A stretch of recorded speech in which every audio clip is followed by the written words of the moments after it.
Pennsylvania's Republican U.S. Senator Dave McCormick is ready to vote yes on the SAVE Act, which would tighten requirements to vote. More than half of Americans say they are deeply concerned about the integrity and the fairness of our elections.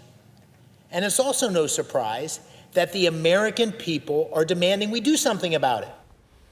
The federal bill has already passed the House. Republicans in the state legislature have their own version of voter ID, not quite as strict as the president's, and it's not getting as much attention.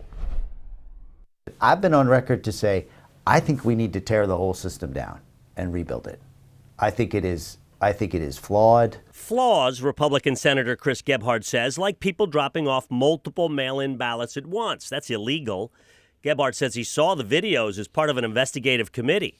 He fans the ballots out like a deck of cards, almost like he knew there was a camera there watching him.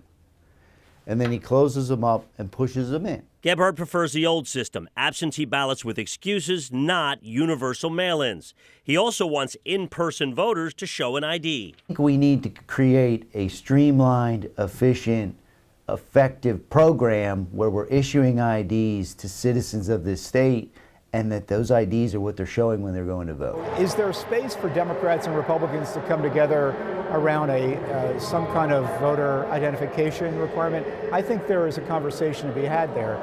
Democratic Senator Steve Sanasiero knows upwards of 80% of Pennsylvanians support the concept of a voter ID, but President Trump's SAVE Act requires proof of citizenship just to register.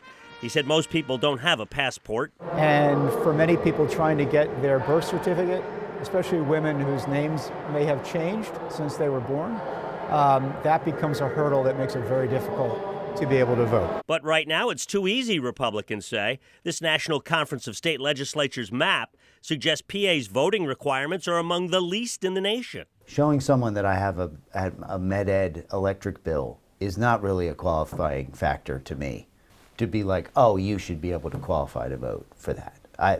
That doesn't work. I think the bar should be higher than that. All of this is predicated on this notion that somehow there's widespread voter fraud, and we know that's not the case. Save America Act. Democrats also say it was President Trump who screamed stolen election. The election was rigged and stolen. So, of course, GOP voters are mistrustful of the process. Dems also say there's no problem except for the ones created by Republicans. I would tell them that I'm happy to take them around my district. I can introduce them to plenty of people that think there is a problem.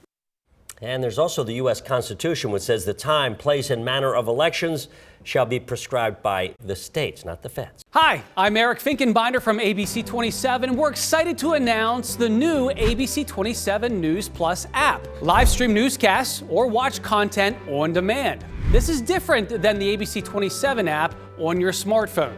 You can check this out at home, and it's very easy to use. With a Fire Stick, go to the home page, scroll down to search. From there, enter ABC 27. Move over to the apps, and there we are. Click the icon and install. It's just that easy.